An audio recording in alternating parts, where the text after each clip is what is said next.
शांति। ओम शांति। ओम शांति।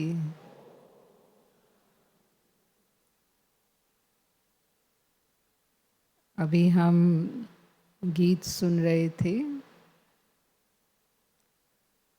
जो मन वचन कर्म से पवित्र है, वो ही महान है।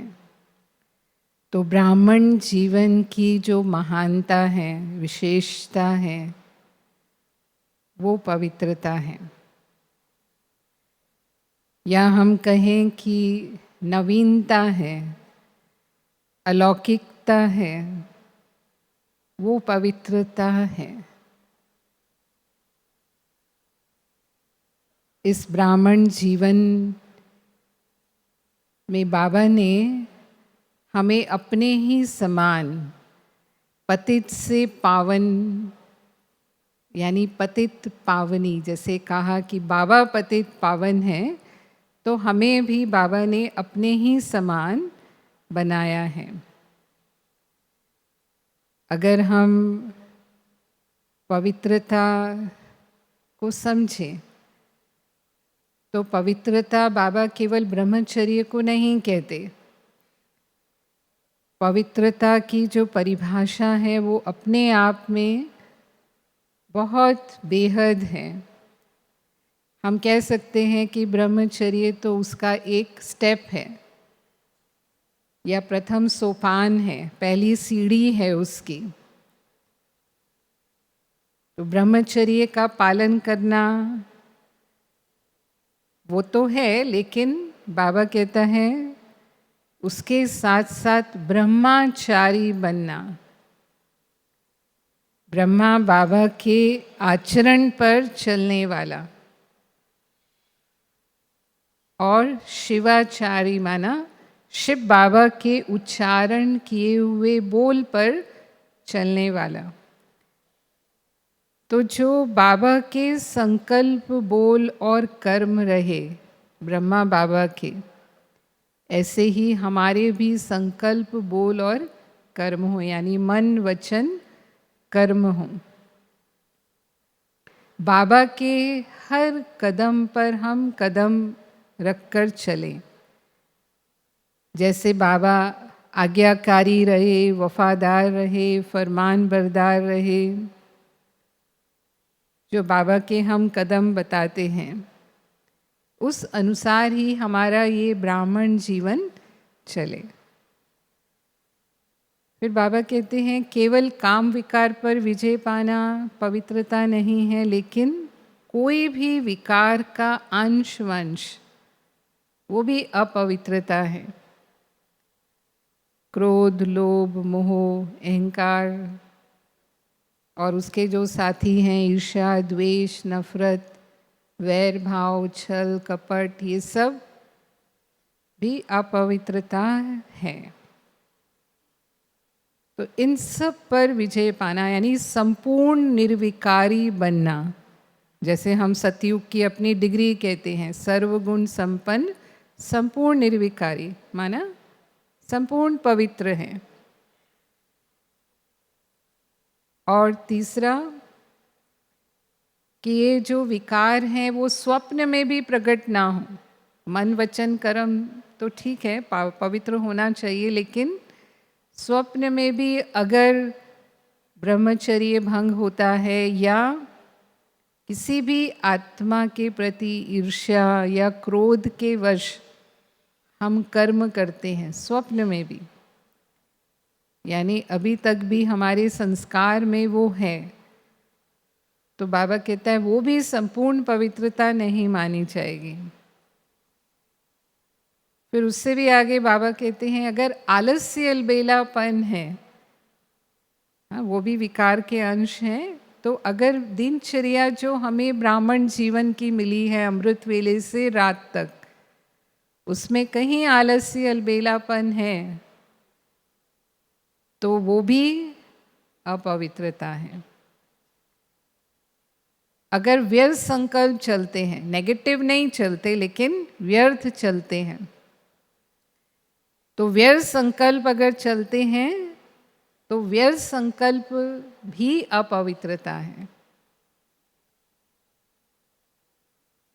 और उसके आगे बाबा कहता है पवित्रता सुख शांति की जननी है। तो अगर दुख और अशांति का अनुभव होता है हमें कोई भी कारण से, तो वो भी तब अनुभव होगा जब अपवित्रता है। तो इतनी महीनता है पवित्रता की, तो हम अपनी चेकिंग कर सकते हैं कि हमारी पवित्रता की स्टेज कहाँ तक है। जो बाबा हमें संपूर्ण पावन बनाना चाहते हैं, तो वो उस पावनता तक हम कहाँ तक पहुँचे हैं। अगर हम दुनिया में देखते हैं तो दुनिया में भी लोग ब्रह्मचर्य का पालन करते हैं। बहुत लोग हैं जो शादी ब्याह नहीं करते, घर गृहस्थ में रहते हुए यानी परिवार में रहते हुए, या जो संन्यास कर लेते हैं तो घर बार छोड़ करके कहीं आश्रम बनाकर रहते हैं, लेकिन पवित्रता की धारणा अपने जीवन में करने की कोशिश करते हैं। उसके लिए वो विधियां भी अपनाते हैं। अब हम देखते हैं कि उनकी विधियां जो है वो कितना उसमें वो सफल होते हैं। कई तो भले ही देखने में ब्रह्मचर्य का पालन करते हैं, यानी संत कहलाते हैं, महात्मा कहलाते हैं, लेकिन फिर भी विकारों के वश हो गए तो आज हम देखते हैं कि कुछ तो उसके कारण जेल में भी हैं। यानी उनकी जो पवित्रता की विधि है वो सर्वश्रेष्ठ विधि नहीं है। कुछ तो स्त्री को माँ समझते हैं, कुछ पंथ में जैसे रामकृष्ण मिशन है तो वो हर स्त्री को माँ की नज़र से देखेंगे, माँ के प्रति हमारी दृष्टि कभी खराब नहीं हो सकती। कुछ तो स्त्री को देखते ही नहीं हैं, देखना ही नहीं है। जो कहा कि माना, जो शास्त्रों में मान लिया कि वो नरक का द्वार है, माना उनको दोषी मानते हैं। लेकिन बाबा ने जो हमें विधियां दी, वो विधियां परमात्मा विधियां हैं कि मैं आत्मा आदि अनादि पवित्र स्वरूप आत्मा हूँ। परम धाम में भी मैं आत्मा पवित्र हूँ, और जब हम सतयुग त्रेता में हैं, आदि हमारा जो देव स्वरूप है वो भी पवित्र स्वरूप है। तो ये स्मृति दिलाई बाबा ने हमें कि पवित्रता मेरा नेचुरल स्वभाव है। और जब ये स्मृति आई तो समर्थी आ गई कि 2 युगों तक हम आत्मा और शरीर सहित, देवताएं शरीर भी पावन है और आत्मा भी पावन है, तो हम 2 युगों तक पवित्र रहे हैं।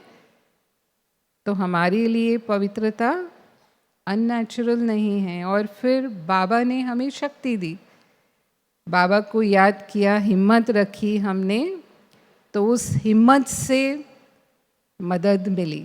हिम्मते बच्चे मददे बाप। और घर गृहस्थ में रहते हुए भी जिसे वो सन्यासी भी असंभव समझते हैं, या आज की दुनिया में मेडिकल साइंस भी कहेगी कि ये अननेचुरल है ना। कहते एक सिगमंड फ्रायड नाम के मनोवैज्ञानिक हुए जिन्होंने दुनिया में ये सिद्धांत दे दिया कि अगर कोई व्यक्ति ब्रह्मचर्य का पालन करता है तो वो अननेचुरल है और उससे उसको बीमारियां हो सकती हैं, यहाँ तक कि उसके दिमाग पर भी उसका असर आ सकता है। लेकिन बाबा ने तो लाखों, आज हमारे लाखों परिवार हैं जो घर गृहस्थ में रहते हुए पवित्रता का पालन करते हैं। तो हमारे लिए वो मुश्किल नहीं है, बहुत सहज हैं। जो भी यहाँ सभा में भी बैठे हैं वो चेक कर सकते हैं अपने आप को कि हम सब प्रवृत्ति में रहते हैं, लेकिन बाबा ने जो हमें विधियाँ बताई, आत्मिक स्मृति, वृत्ति और दृष्टि, पहले मेरी अपनी आत्मिक स्मृति रहे, मैं आत्मा हूँ, और दूसरों को भी हमें किस तरह से व्यवहार में आना है, किस तरह से व्यवहार में आना है, क्या कहाँ हमारी दृष्टि होनी चाहिए हर एक आत्मा के प्रति, उनकी प्रकृति में। यानी हम जिससे भी व्यवहार में आते हैं उनको भी हमें आत्मा रूप में देखना है, आत्मा रूप से व्यवहार में आना है। तो जब हम आत्मिक दृष्टि वृत्ति से व्यवहार में आते हैं तो पवित्रता की धारणा हमारे लिए सहज हो जाती है। ये विधि किसी ने नहीं बताई आज तक, कितने भी शास्त्र हैं, वेद हैं, पुराण हैं, लेकिन बाबा ने जो हमें विधि बताई ना, हमारा जो सत्य स्वरूप है वो बाबा ने हमें रियलाइज कराया। लेकिन अगर हम इसे भूल जाते हैं, देह अभिमान में आ जाते हैं, ब्राह्मण बन गए लेकिन निरंतर हमारी आत्मिक स्मृति नहीं रहती है, जब हम कार्य व्यवहार में जाते हैं, क्योंकि दुनिया में ही हमारा कार्य व्यवहार होता है आज की कलयुगी दुनिया में, तो अगर देह अभिमान में आ गए और हमारी दैहिक दृष्टि हो जाती है तो फिर हमारी उस स्थिति में फर्क पड़ सकता है, जिसको बाबा कहता है कि दृष्टि वृत्ति किसी को देखकर चंचल हुई, यानी किसी के देह के प्रति आकर्षण हो गया, तो वो हो सकता है क्योंकि आज की दुनिया तो है ही देह की दुनिया। देह की दुनिया है माना वो अपने देह को आकर्षक बनाने के लिए ही उपाय करते हैं। किस तरह से कपड़े पहनेंगे, इस तरह से बाल बनाएंगे, या कोई सचमुच ही सुंदर भी होते हैं, फीचर्स अच्छे होंगे, रंग गोरा होगा, बाल अच्छे होंगे, कुछ भी होगा, चाहे मेल है या फीमेल है। तो कहाँ भी अगर हमारी देह पर नज़र गई और देह के आकर्षण में हम आ गए, तो बाबा कहता है देह को टच करना माना, देह को टच किया माना सांप को टच किया, माना संकल्प से भी किया, हाथ से टच करने की बात नहीं, संकल्प से भी आपने टच किया तो सांप को टच किया, और सांप को टच किया माना वो सांप काटेगा, यानी उसके अंदर वो विष होता है और वो विष का प्रभाव न आए ये हो नहीं सकता। और एक बार उस प्रभाव में आ गए तो बाबा कहता है कि ब्राह्मण जीवन में विकार के वशीभूत होना वो 1 का 100 गुना दंड, जो कोई भी विकर्म आत्मा से होता है तो वो महापाप है। यानी हमेशा हमारी दृष्टि जो है वो पवित्र हो, शुद्ध हो किसी भी आत्मा के प्रति। अगर बाबा इसको मुरली में कहते हैं सिविल आई और क्रिमिनल आई। सिविल आई माना सदा हमने आत्मा को ही देखा, शरीर से वो कैसे भी हैं, सुंदर हैं, हाँ नॉर्मल हैं या कुरूप हैं, जो भी हैं, कोई भी जिसको भी हम संपर्क में आते हैं वो कैसे भी हो सकते हैं, लेकिन हम उसके वो देह के स्वरूप को देखते ही नहीं हैं, ध्यान ही नहीं देते हैं उसके ऊपर, तो वो हमारी सिविल आई है।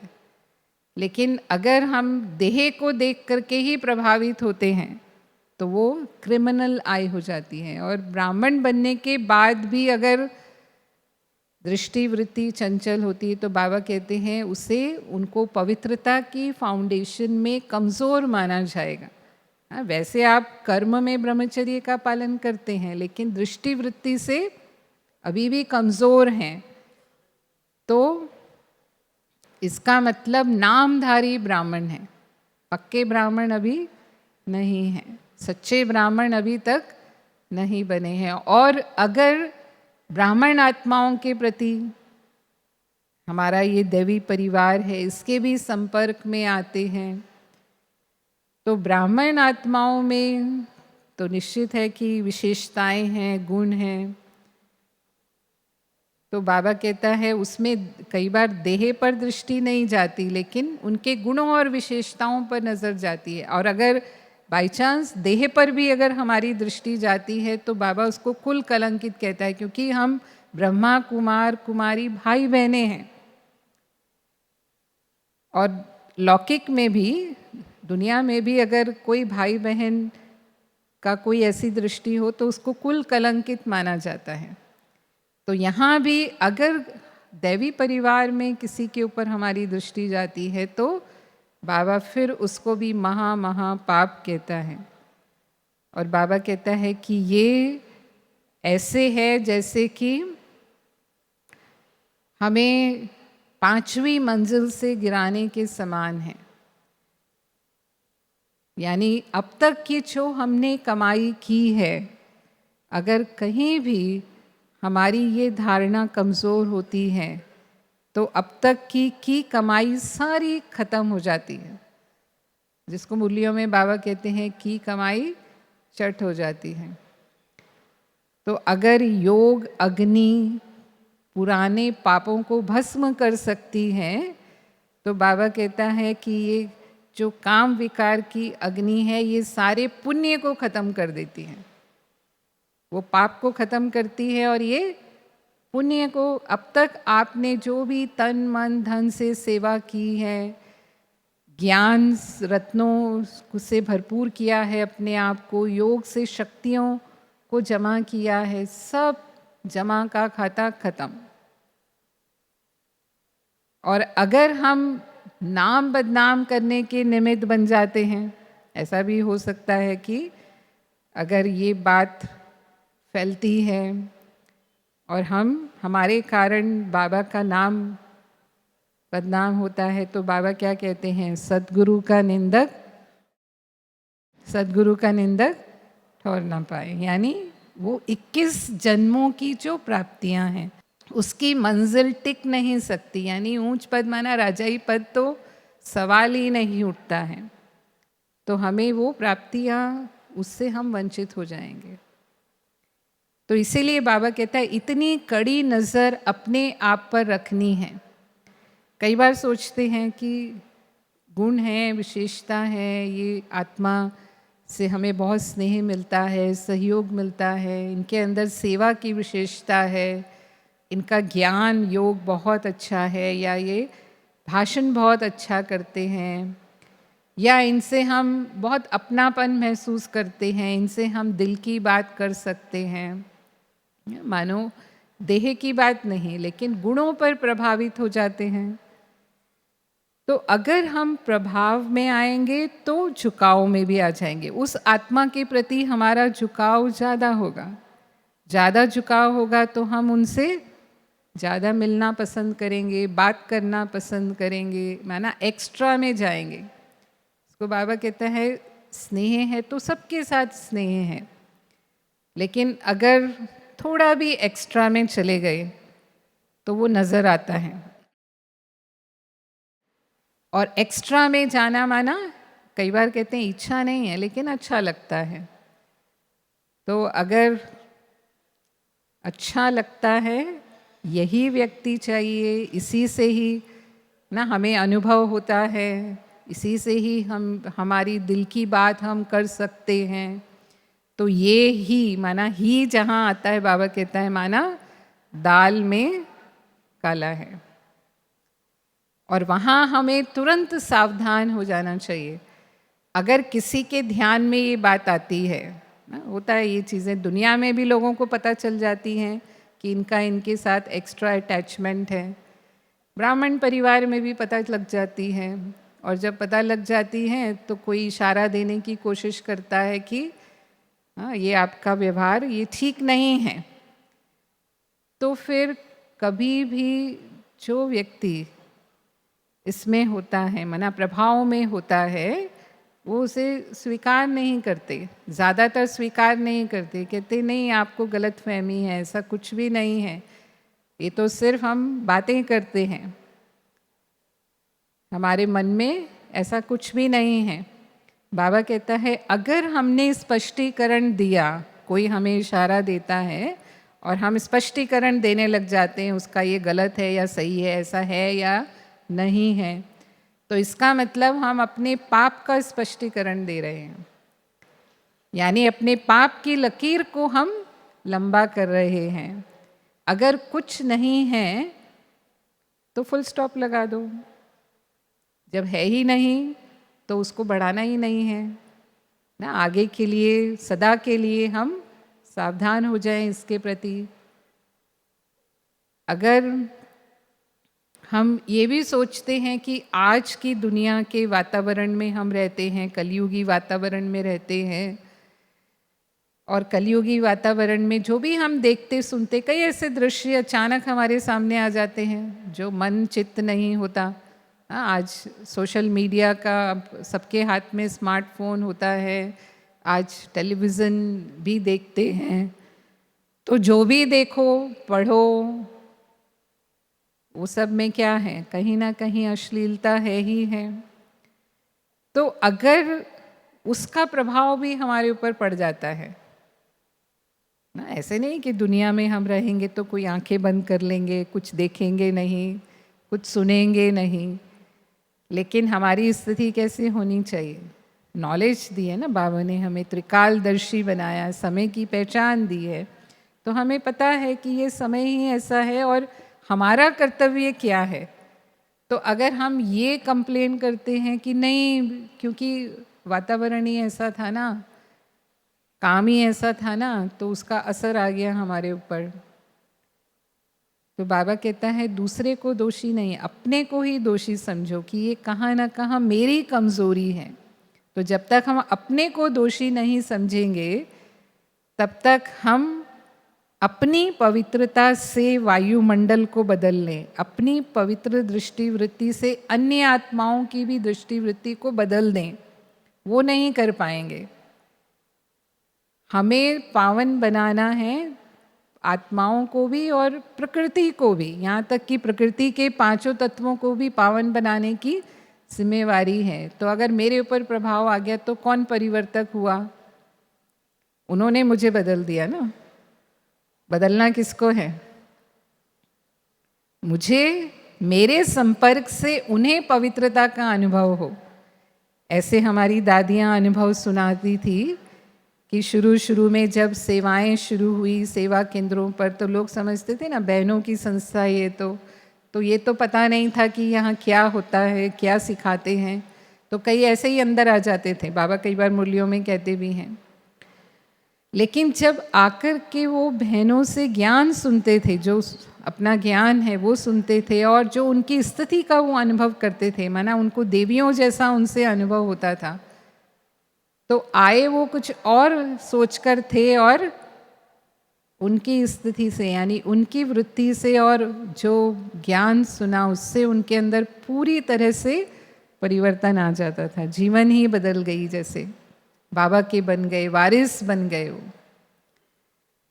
मुझे याद है जब मैं पहली बार विदेश गई थी, अमेरिका जाना हुआ था, तो वहाँ पर एक शहर में जब हम थे तो कोई उनके शहर के मेयर थे, उन्होंने एक प्रोग्राम रखा था, उनका जन्मदिन था या कोई ऐसा ही सेलिब्रेशन था, और वो बहन उनने उनकी सेवा की हुई थी, तो वो उनको बुलाते थे जब भी उनके घर में फंक्शन होता था। तो उन्होंने उनको निमंत्रण दिया और उस समय ही मैं वहाँ उस सेंटर पर थी, तो उन्होंने मुझे कहा कि हम उनके यहाँ जाने वाले हैं, तो आप भी चलो, आप मधुबन से आए हो तो सेवा होगी। पर उन्होंने कहा कि आपने यहाँ की कोई पार्टी शायद नहीं देखी, क्योंकि मैं पहली बार ही गई थी वहाँ। तो बोला यहाँ की पार्टी भारतवासियों जैसी नहीं होती है ना। वो हम जानते हैं विदेशी कल्चर क्या है, वो किस तरह से आपस में मिलते हैं और कैसे उनका खान पान और सब होता है। तो उन्होंने कहा कि हो सकता है कि आपको थोड़ा ऑकवर्ड लगेगा, पर फिर भी आपके आने से सेवा होगी। मैंने कहा ठीक है। तो मुझे अंदाज़ तो था ही, तो मैंने अपनी स्थिति, मैंने कहा बाबा हमेशा कहते हैं कि अगर हमारी स्वस्थिति अच्छी है तो परिस्थिति कैसी भी हो उसका प्रभाव हमारे ऊपर नहीं पड़ेगा। तो मैंने अपने आप को उसी तरह से अपनी मन की सेटिंग की और फिर हम गए वहाँ पर। तो ऐसा ही वातावरण था, वहाँ तो ओपन कल्चर है एकदम, उनका तो मिलना भी ऐसे ही होता है, सिर्फ हाथ नहीं मिलाते, फिर वो गले मिल कर के भी मिलते हैं और सब तरह से।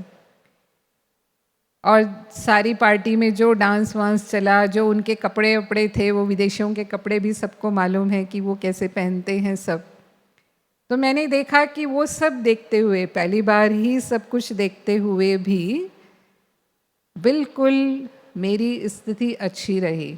मैंने सबको आत्मिक दृष्टि से ही देखा और बहुत अच्छा सबसे जो भी हम मिलते रहे, बातचीत करते रहे। फिर जब वो पार्टी पूरी हुई और हम मिल रहे थे उनके फैमिली मेंबर्स से, तो उन्होंने हमको एक बात कही कि बोला हमारी आज की पार्टी में, वो बहन थी और मैं थी, तो उन्होंने कहा हमारी आज की पार्टी में आप दोनों एंजल थे। और इतना अच्छा हमें लग रहा था। तो हमारे वाइब्रेशंस को लोग फील करते हैं कि ये हमसे अलग हैं, ये हमारे जैसे नहीं हैं, हमारी प्यूरिटी दिखाई देती है। बाबा कहते हैं ना, प्यूरिटी की पर्सनालिटी, प्यूरिटी से ही हमारे ब्राह्मण जीवन में पर्सनालिटी है। प्यूरिटी की ही जैसे कहा कि रॉयल्टी है, माना पूरे कल्प में हम आत्माएं श्रेष्ठ रहे हैं, वो पवित्रता की धारणा के कारण ही आज सन्यासियों के आगे भी लोग झुकते हैं या कन्या पूजन भी करते हैं। तो किस धारणा के आधार पर? उनकी पवित्रता के आधार पर ही वो उनके आगे झुकते हैं। और या जड़ चित्रों की पूजा होती है आज मंदिरों में, हमारा पूज्य स्वरूप है, तो जड़ चित्रों को भी चेतन से ज़्यादा पवित्र समझते हैं, तो उनकी पूजा भी पवित्रता के विधि पूर्वक होती है।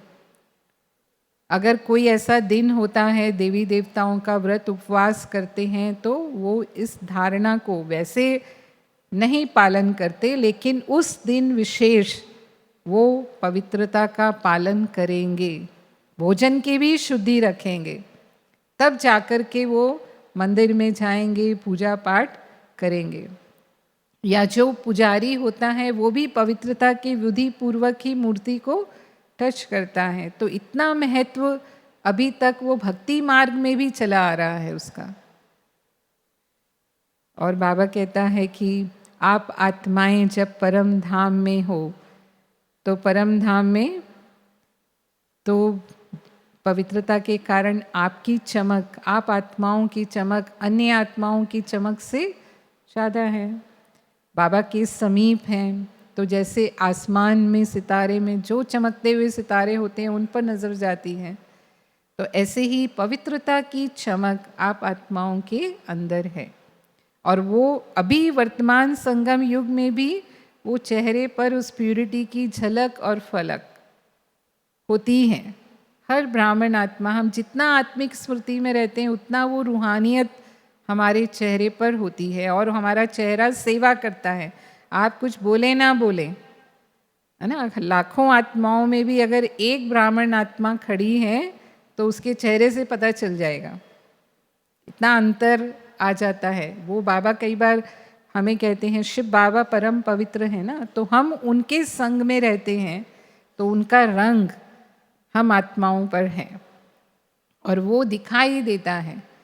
तो वो देवी देवताओं की जो मूर्तियां हैं, जो चित्र हैं, उनके चेहरे में भी वो झलक दिखाई देती है। और जब हम सतयुग त्रेता में हैं, सतयुग त्रेता में तो हैं ही देवी देवताएं, चैतन्य देवी देवताएं हैं, तो अपने आप में ही वो रॉयल्टी है, वो श्रेष्ठता है। और उस पवित्रता के कारण ही सुख शांति समृद्धि है। यानी 100% सुख शांति समृद्धि का आधार हमारा वो पवित्रता है। और अभी ब्राह्मण जन्म में तो ब्राह्मण जन्म की जो पवित्रता है वो तो बाबा कहता है आप महात्माओं को भी चैलेंज करने वाले हो।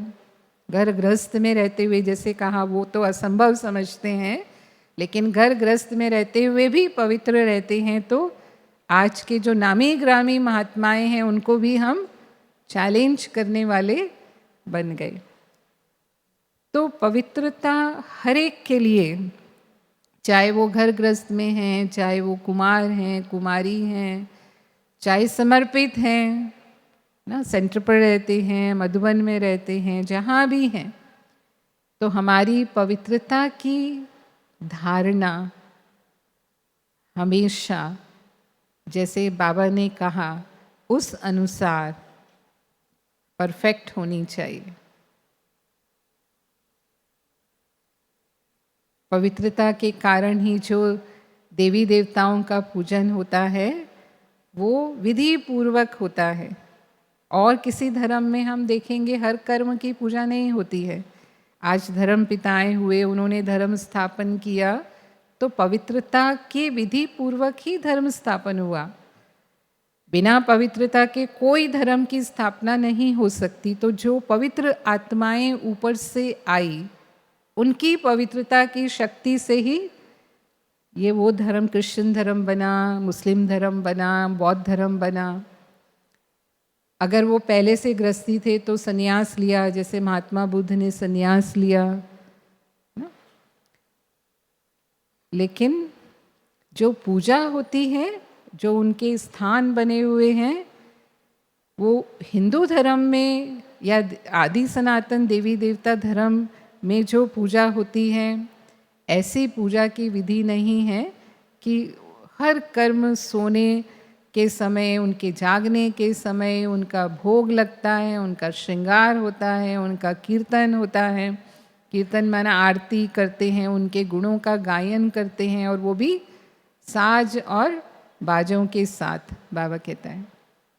बाकी जगह जाएंगे तो साइलेंस होता है, हफ्ते में एक बार वो चर्च में संडे में इकट्ठे होंगे और वो जुम्मे के जुम्मे इकट्ठे होंगे, ऐसा होता है ना। बाकी दिन साइलेंस रहता है, लेकिन मंदिरों में हर दिन हर कर्म, और जो विशेष देवताएं हैं, इतनी भीड़ होती है वहाँ पर। हम सब जानते हैं कि आप जाते हैं, अगर आप भी देखने जाते हैं अपने यादगार को कि कैसे हमारे जो यादगार हैं वो पूजे जा रहे हैं। अब तो हमें स्मृति आ गई कि ये हमारे ही यादगार हैं। तो देखेंगे इतनी भीड़ होती है, इतनी लाइन होती है कि मुश्किल से अंदर पहुंचते हैं, और पहुंचते भी हैं तो 1 मिनट भी दर्शन के लिए खड़े नहीं हो सकते। 1 मिनट भी आप खड़े होंगे तो एक धक्का आएगा या आपको कह दिया जाएगा कि आगे जाओ आगे जाओ। तो जड़ मूर्तियों के दर्शन का भी इतना महत्व है।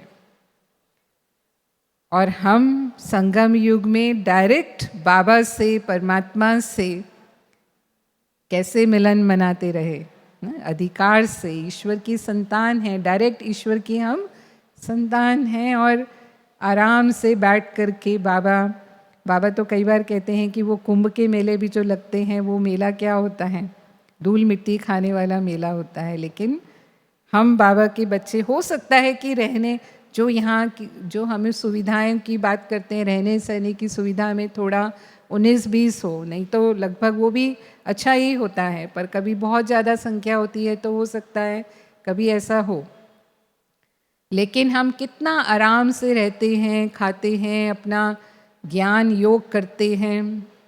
और बाबा भी जब तक आते रहे, अभी भी जो हम बाबा से अव्यक्त वीडियो के द्वारा मिलन मनाते हैं, ऐसा नहीं लगता है कि हमने बाबा से मिलन नहीं बनाया, बाबा से मिलन मनाया, ऐसा ही अनुभव बाबा कराता है। क्योंकि वो तो करा सकता है ना। बाबा जब भक्ति में अनुभव कराते हैं, भक्तों को अनुभव करा देते हैं, तो हम तो डायरेक्ट बाबा के बच्चे हैं। तो वो जो मिलन मनाते रहे, वो भी कितना घंटों घंटों बाबा के सामने, बाबा रात रात भर भी कई बार बच्चों से मिलन मनाते रहे। जो पुराने बाबा के बच्चे हैं वो जानते हैं इस बात को। तो कितना विधि पूर्वक सब चलता है। जो बाबा ने ब्राह्मण, देवता और क्षत्रिय धर्म की स्थापना की, इतनी श्रेष्ठता, माना प्यूरिटी की पर्सनालिटी बाबा ने हमारी बनाई। और इस पर्सनालिटी को सबसे श्रेष्ठ पर्सनालिटी कहेंगे। आज कई प्रकार की पर्सनालिटी दुनिया में प्रसिद्ध होती हैं। शारीरिक पर्सनालिटी होती है, पोजीशन की पर्सनालिटी होती है ना। पोजीशन माना ऊंचे पद पर काम करते हैं, प्रधानमंत्री हैं, राष्ट्रपति हैं, और भी साइंटिस्ट हैं। दुनिया के जो भी नामी ग्रामी क्षेत्रों में काम करने वाले लोग हैं, जो सारी दुनिया जिनको जानती है, वो भी पर्सनालिटीज़ माने जाते हैं। या कुछ लोग जो होते हैं वो स्पोर्ट्स में पर्सनालिटी होते हैं, यानी खेलों के आधार पर ऐसे खेल वो खेलते हैं कि वो जैसे ओलंपिक्स में मेडल जीत लिया, या जैसे क्रिकेट में नामी ग्रामी हैं। शरीर की पर्सनालिटी वाले जो होते हैं वो जैसे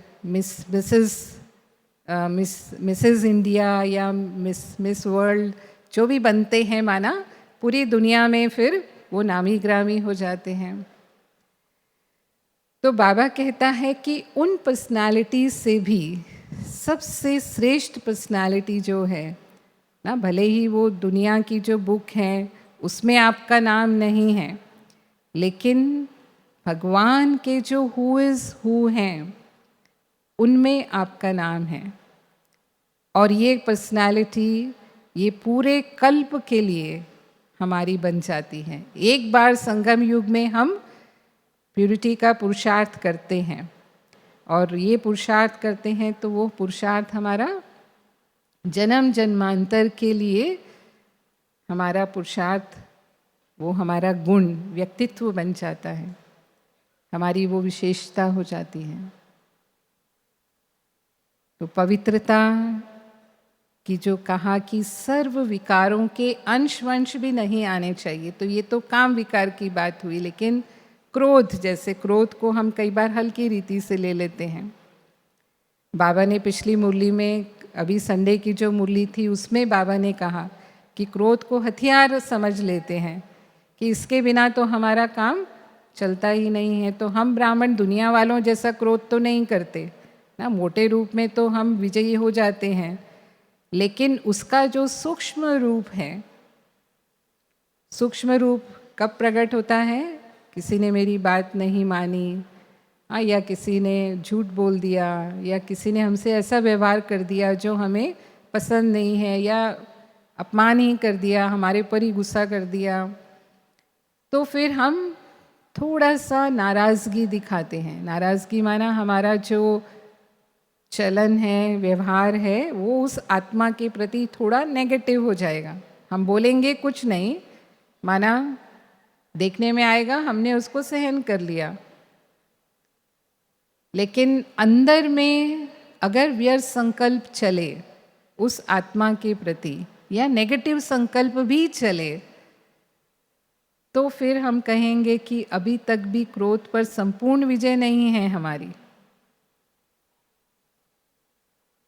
या दूसरों की हम नेगेटिविटी देख लेते हैं, खासकर हम सोचते हैं ये इतने सालों से ज्ञान में चलते हैं, इन्होंने कौन सा अपने गुस्से को जीत लिया, ये भी तो गुस्सा करते हैं। बाबा ने कहा बड़ों को भी देख लेते हैं, है ना, जो निमित्त आत्माएं हैं उनको भी देख लेते हैं, ये भी करते हैं तो हमने भी किया। तो फिर बाबा ने बहुत अच्छे से मुरली में समझाया कि उन आत्माओं का जो तपस्या है वो लंबी, बहुत काल की तपस्या है, और बाबा पर उनका जो निश्चय है वो अटूट अटल है। तो लास्ट में वो फिर भी पास हो जाएंगे। लेकिन अगर हम उनको फॉलो करने लगे, हमें फॉलो किसको करना है? फॉलो फादर करना है। और अगर हमने भाई बहनों को फॉलो करना शुरू कर दिया, ये भी करते हैं, मैंने भी किया, तो क्या हुआ ना, थोड़ा सा हम बहानेबाजी में आ जाते हैं। तो फिर बाबा ने कहा कि हमारा जो है वो क्या चार्ट हो जाएगा। तो मेरा भी जो क्रोध पर विजय करने का संस्कार है ना, उस पर मुझे अटेंशन देना है कि सूक्ष्म में भी कहीं मुझे किसी के ऊपर क्रोध तो नहीं आता है। अगर आज की सभा में हम पूछें, आज सब भाई बहनें बैठे हैं जो ये समझते हैं कि नहीं, कोई कैसा भी हमारे साथ व्यवहार करे, कैसा भी हमारी गलती करता है, बात नहीं मानता है, या जो भी कोई भी परिस्थिति बनेगी तभी गुस्सा आएगा, और वही हमारे लिए पेपर भी होता है, क्योंकि पेपर नहीं हुआ तो पास कैसे होंगे। बिना पेपर के मैं पास हो गई ऐसा तो हम नहीं कह सकते, है ना। तो कोई ना कोई ऐसा पेपर तो बनेगा ही, और हर एक के आगे पीछे कोई ना कोई एक आत्मा ऐसी होती ही है जो आपको किसी ना किसी तरह से ट्रिगर करती है कि आप ऐसा करो, और फिर उसमें हम विजयी हो जाते हैं तो हम कहेंगे कि हाँ, अब मैंने अपने इस संस्कार पर विजय पा ली। तो जो समझते हैं हाँ अभी तक हमने ना, बाबा कहते हैं काम विकार को जीतने में फिर भी हम बहुत अटेंशन देते हैं, उसमें जल्दी विजयी बन जाते हैं, लेकिन क्रोध में कई बार महारथी भी फेल हो जाते हैं। तो जो समझते हैं हमने विजय पा ली है वो हाथ उठाएं। क्रोध पर विजय पा ली हमने, किसी भी स्थिति में हमें क्रोध नहीं आता, यानी मन में भी नहीं आता, यानी आंखों से भी नहीं दिखता है। एक होता है कि बोलते नहीं हैं हम, लेकिन आंखों से दिखा देते हैं। देखो, एक भी हाथ नहीं उठा रहे, एक ने हाथ उठाया। हाँ, चलो, जिसने जिसने जीता वो हाथ उठाओ, ताली बजाओ उसके लिए।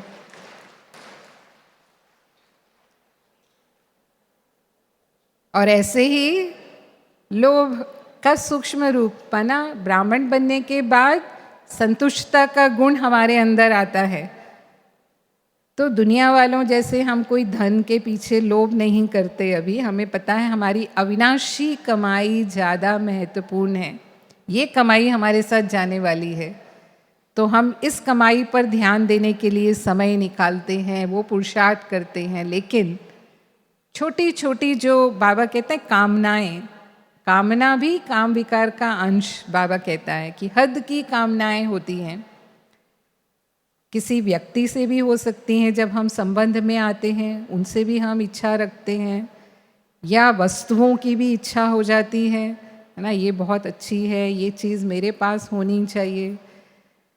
वैसे मुझे आवश्यकता नहीं है, लेकिन किसी दूसरे को हम देखते हैं इसके पास है तो फिर तुलना में आ जाते हैं ना, कंपटीशन में भी आ जाते हैं कई बार कि अच्छा इसके पास है तो फिर मेरे पास भी होनी चाहिए। या खाने पीने का, अब ब्राह्मणों को किस तरह का हो सकता है सूक्ष्म में लोभ, ऐसा खाना होना चाहिए, ये खाने में होगा तो ही तृप्ति होती है, अगर ये नहीं है तो फिर लगता है जैसे कि कुछ खाया ही नहीं, है ना। जैसे कुछ लोगों को चावल खाने की आदत है और चावल नहीं मिले तो जैसे खाना ही नहीं खाया। कुछ लोग रोटी खाते हैं और उनको अगर चावल दे दिया जाए तो जैसे खाना ही नहीं खाया। या चाय कॉफ़ी की आदत है और समय पर चाय कॉफ़ी नहीं मिली, जैसे दुनिया में भी व्यसनी होते हैं ना, तो उनको व्यसन नहीं मिलता तो कैसी हालत हो जाती है। तो ऐसे ही यहाँ पर भी, तो ये भी प्रकृति की चीज़ें, यानी वो हमें आकर्षित करती हैं। या सेवा में भी बाबा कहता है कोई ना कोई हद की कामना, जैसे भक्तों को होती है, भगवान से कोई ना कोई कामना रख के ही जाएंगे मंदिर में। तो हम भी सेवा करते हैं बाबा की, लेकिन उसके पीछे कोई ना कोई अपनी इच्छा भी रखते हैं। तो ये भी बाबा कहता है लोभ का अंश है। हद के इच्छा मात्रम अविद्या, कोई भी हद की इच्छा हमारे अंदर जागृत ना हो। बाबा हमारी सभी आवश्यकताएं स्वतः ही पूरी करते हैं। अगर हमारा योग बल अच्छा है तो वो आवश्यकताएं हमारी अपने आप ही पूरी होंगी। आवश्यकता से ज़्यादा ही बाबा हमें संपन्न रखते हैं, ये ब्राह्मणों का अनुभव है। लेकिन इच्छाओं के पीछे जाना जैसे परछाई को पकड़ने की कोशिश करना है, और परछाई कभी पकड़ में नहीं आती है ना। आप रोशनी की तरफ जाओ, परछाई अपने आप पीछे आएगी। तो ज्ञान सूर्य से हमारा योग लगा हुआ है, तो अपने आप ही सब प्राप्तियों से भी अधिक भरपूर हम अपने आप को अनुभव करेंगे। तो ब्राह्मण जीवन में अपनी पवित्रता की धारणा को बनाए रखने के लिए बाबा ने 2-3 बातों पर बहुत ध्यान खिंचवाया है। एक तो भोजन, हमारा जो भोजन है वो शुद्ध और सात्विक भोजन होना चाहिए, बाबा की याद में बना हुआ भोजन, पवित्र आत्मा के हाथ से बना हुआ भोजन, यानी ब्राह्मण आत्मा ही उस भोजन को बनाए, बाबा को भोग लगा करके स्वीकार करा के हम उसे खाएं, या फिर कोई ऐसा नहीं है तो हम अपने हाथों से ही उसे बनाकर खाएं।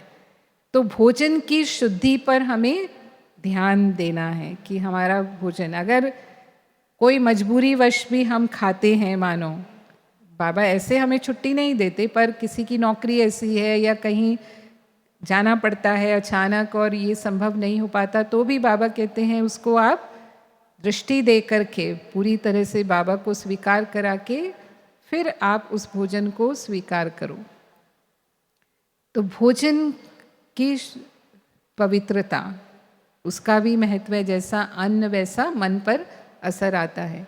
फिर संग दोष से अपने आप को बचाना है, जो कहा कि जो चीज़ें हमारे देखने की नहीं है, जिस रास्ते हमें जाना नहीं है, आज जो भी देखते हैं कहा कि सब कुछ उसमें कहीं ना कहीं अश्लीलता है ही है, वो आपको काम विकार की तरफ ले जाती है, पर हमें हमारा वो रास्ता ही नहीं है। अगर किसी को दिल्ली जाना है और वो बॉम्बे वाली गाड़ी में बैठेगा तो दिल्ली तो नहीं पहुंचेगा। तो फिर जब हमारा वो रास्ता ही नहीं है तो हम उन चीज़ों को देखते ही क्यों हैं, उन्हें हम पढ़ते ही क्यों हैं। हो सके, माना जहाँ तक हो सके, है ना, जैसे परिवार में रहते हैं, अभी बच्चे चला के बैठे हैं तो अभी हम नहीं उनको रोक सकते, तो जहाँ तक हो सके मेरा बचाव हम कैसे कर सकते हैं वो अपनी युक्ति निकाल लेनी चाहिए। और कुछ देखते भी हैं तो देखते हुए भी नहीं देखा, सुनते हुए भी नहीं सुना, साक्षी होकर के देखो। साक्षी स्थिति का यदि हम अभ्यास करेंगे तो फिर दुनिया में ऐसे वातावरण में स्थान पर रहते हुए भी उसका प्रभाव हमारे ऊपर नहीं पड़ेगा। तो कोई भी प्रकार का जो संग दोष है, जैसे हम कहेंगे मीडिया का जो संग दोष है जो लग जाता है, कुछ लोग ज्ञान छोड़ करके चले जाते हैं, देखने में आता है उसका रीज़न होता है प्यूरिटी। कहीं ना कहीं वो इस संग दोष में आए और बाबा का ज्ञान छोड़ करके चले गए। बाबा ब्रह्मा बाबा जब हमारे यज्ञ की स्थापना हुई और उस समय जितने भी विघ्न आए पवित्रता के कारण आए। आज भी पवित्रता के कारण विघ्न आते हैं, ऐसा नहीं कि नहीं आते हैं, लेकिन जो उस समय समाज में उथल पुथल हुई तो लोगों ने कहा आपका ज्ञान बहुत अच्छा है, आपका योग भी बहुत अच्छा है, जो आप सिखाते हो सब कुछ बहुत अच्छा है, लेकिन बस एक ही बात मत बोलो। जैसे सन्यासी हैं वो किसी को भी अपने जैसा फॉलोवर नहीं बनाते, खुद ब्रह्मचर्य का पालन करते हैं लेकिन और किसी को नहीं कहते कि आप करो। तो ऐसे ही आप भी किसी को ये मत कहो, है ना, पवित्र रहो ये मत कहो ना। वैसे हमारा स्लोगन है पवित्र बनो योगी बनो। तो बाबा ने कहा ये मैं नहीं कहता हूँ ना, ये तो शिव बाबा हैं और शिव बाबा को पवित्र दुनिया की स्थापना करनी है और उसके लिए हीरे चाहिए, माना वो उसे कोई भीड़ नहीं लगानी है, बाबा की एक कहना है और बाबा ने ये धारणा के लिए कहा है और इसीलिए भले ही कम आत्माएं आए, कम बाबा के बच्चे बने, जैसे हीरे रतन होते हैं वो कम ही होते हैं। तो बाबा ने फिर ऐसा जवाब दिया उनको। तो पवित्रता की धारणा करने में जो भी विघ्न आते हैं कई बार उसका यही कारण बनता है। तो हम अपना योग बल बढ़ाएं। अगर हम अपना योग का चार्ट बढ़ाते हैं, अगर 2 घंटे से हम 4 घंटा अपने योग को ले जाते हैं तो इतना बाबा की जो शक्ति हमें मिलती है कि किसी प्रकार के विघ्न है, बाबा कहता है वो लगन की अग्नि उस विघ्न को समाप्त कर देती है। वो कब वो बंधन मुक्त हो जाएंगे आपको भी पता नहीं चलेगा, इतना सहज रास्ता आपके लिए निकल जाएगा। कई माताएं बंधन में होती हैं इसी के कारण होती हैं। तो हम अपना जितना योग बल बढ़ाएंगे वैसे भी बांधेलियों की लगन की तो बाबा महिमा करते हैं कि उनके जैसा योग और किसी का नहीं होता, क्योंकि वो बाबा को ज़्यादा याद करती हैं। विघन जो हैं वो उनकी लगन को बढ़ाते भी हैं।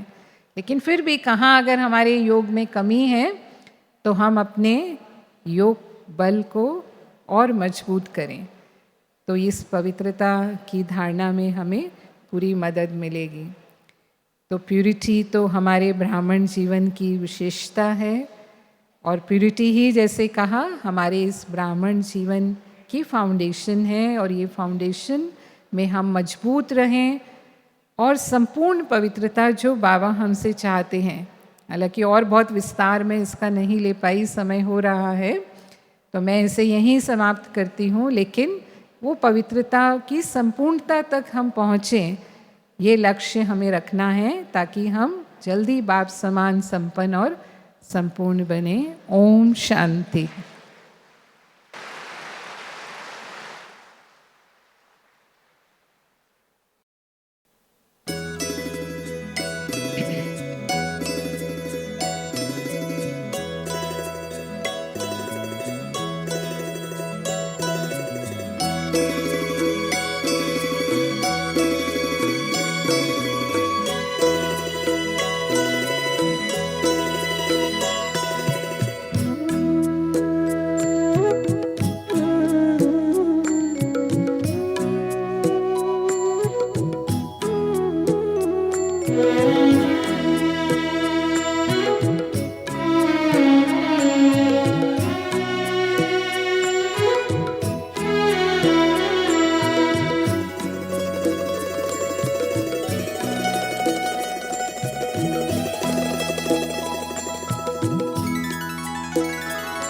पवित्रता का हृदय कुंज में ऐसा पुष्प खिला,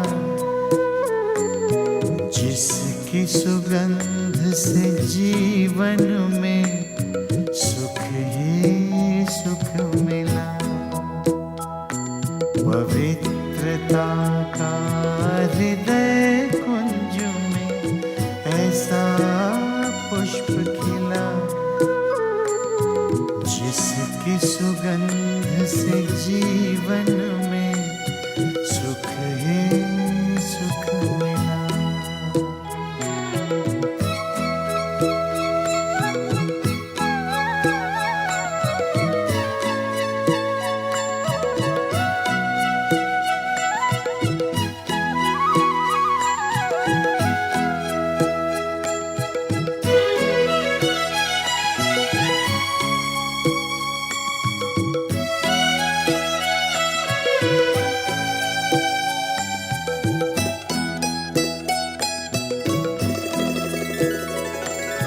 यही अनादि रंग है अपना, यही तो आदि स्वरूप है।